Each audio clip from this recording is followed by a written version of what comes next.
Permítame aquí criticar a esta izquierda de cafetín, que así le llamo yo. ¡Bravo, compañero! Si quieren ustedes, izquierda, hoy día abreviada, deslactosada.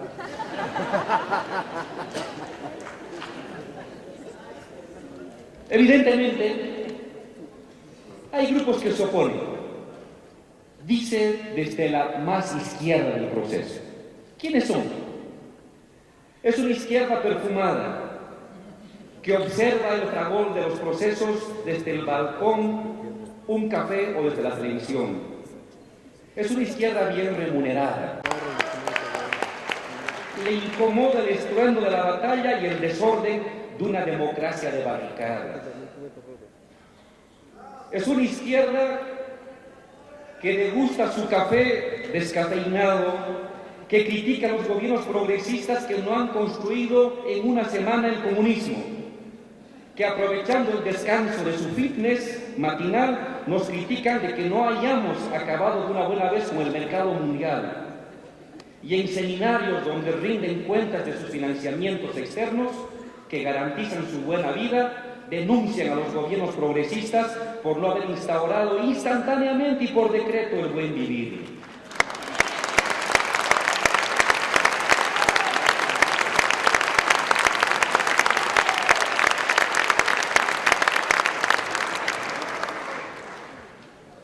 A estos caballeros, a estas señoritas, la verdadera y desbordante lucha de clases plebeya e indígena les resulta incomprensible.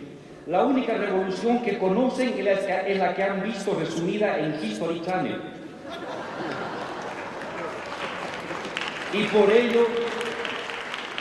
por ello la multiforme, a veces desorganizada, lucha plebeya real por el poder les resulta totalitaria, tiránica, autoritaria.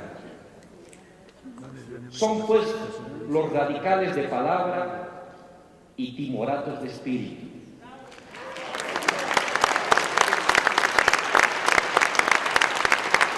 Son los arrepentidos cómplices del pasado neoliberal, devenidos de manera sorpresiva hoy en ultrarradicales profetas del inminente fracaso de los procesos revolucionarios. Portadores de teorías deslactosadas no tienen ninguna medida concreta, ninguna sola propuesta práctica enraizada en el movimiento social que pueda hacer avanzar los procesos revolucionarios.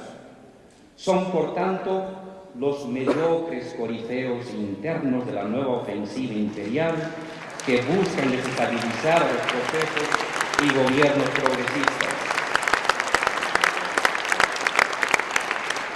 Su pseudo-radicalismo abstracto e inoperante no apuntala a ninguna movilización, ni refuerza la acción colectiva de los sectores populares, campesinos, obreros o indígenas. Eso sí, su discurso aglutina el conservadurismo y el racismo de sectores acomodados, que bajo el camuflaje de un discurso pseudo-izquierdista o pseudo-ambientalista buscan desprestigiar los procesos revolucionarios. Al no impulsar la movilización autónoma de las clases subalternas, ni ser alternativa de poder real, estos pseudo-radicales trabajan para los restauradores del neoliberalismo. Son los ideólogos del fin del relato del progresismo latinoamericano. Los conozco. No soy tan mayor como mi profesor Emil,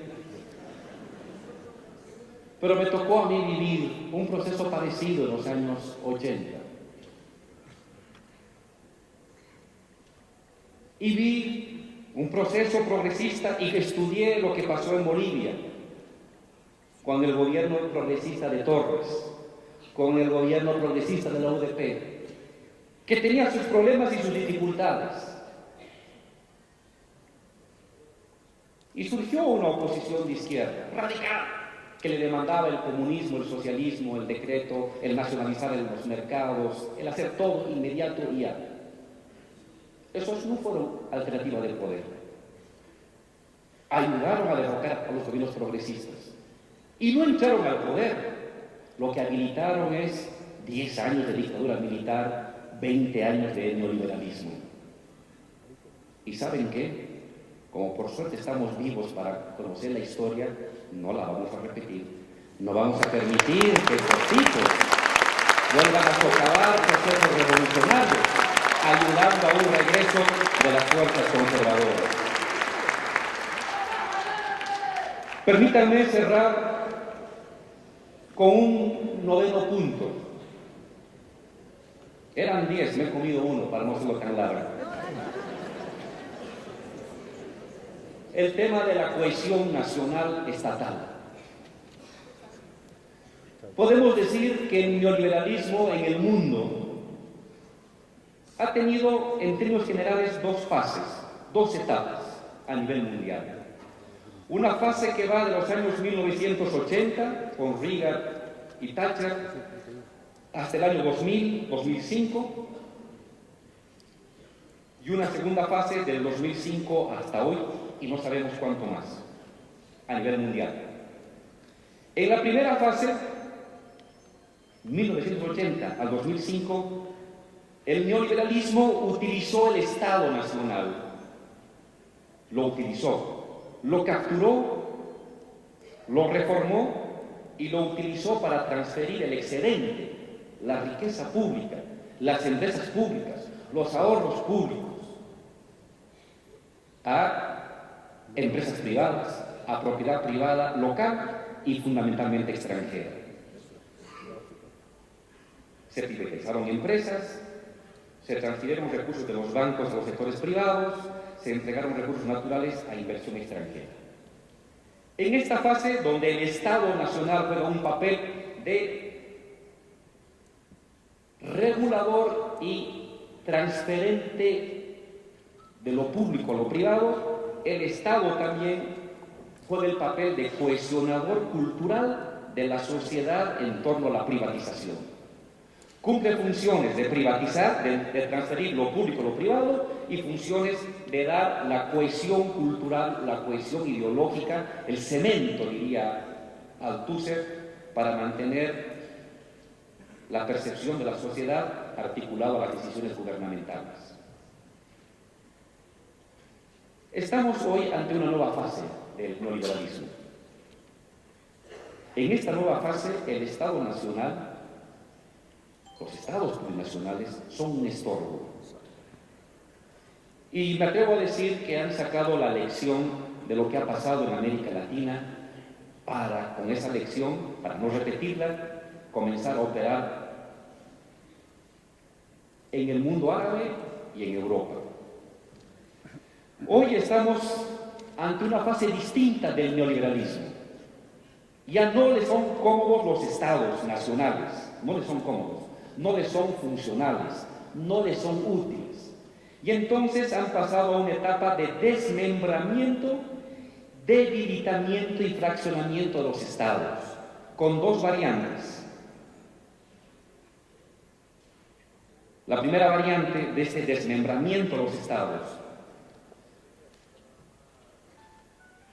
formación de oposiciones políticas movilizadas, creación de áreas extraterritoriales del Estado, pueden ser parques nacionales, faccionalismo regional en algún país, posteriormente promover guerras civiles, intervención militar extranjera. El caso de Irak, el caso de Afganistán, el caso de Libia, el caso de Túnez, el caso de Siria, no sé si el caso de Ucrania también puede entrar en este modelo de desmembramiento de los estados nacionales.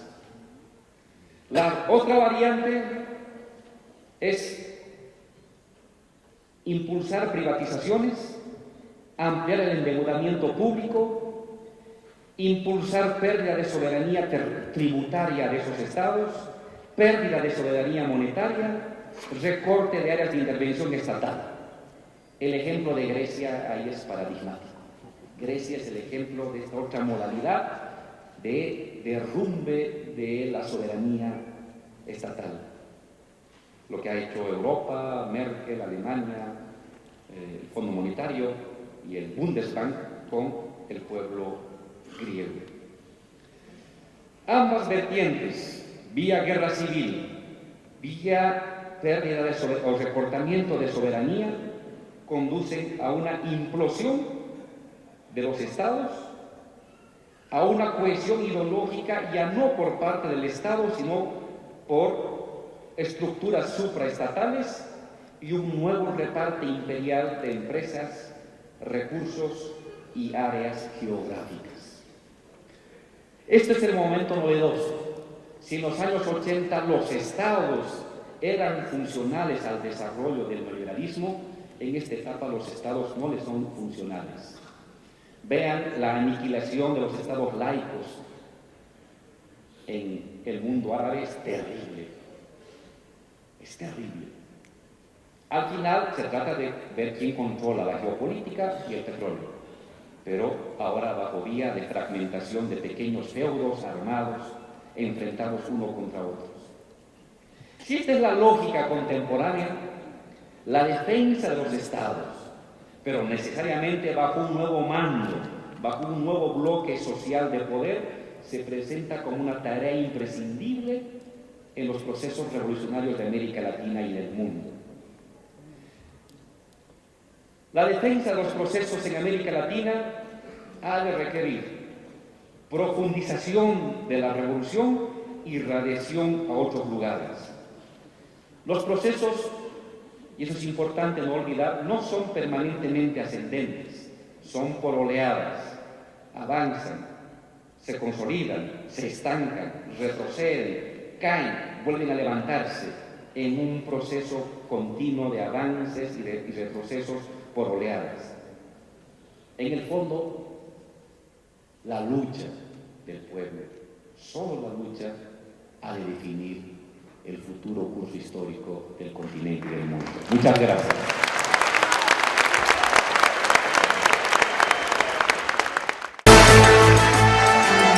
Segundo Encuentro Latinoamericano Progresista ELAP, Ecuador 2015. Democracias en Revolución por la soberanía y la justicia social.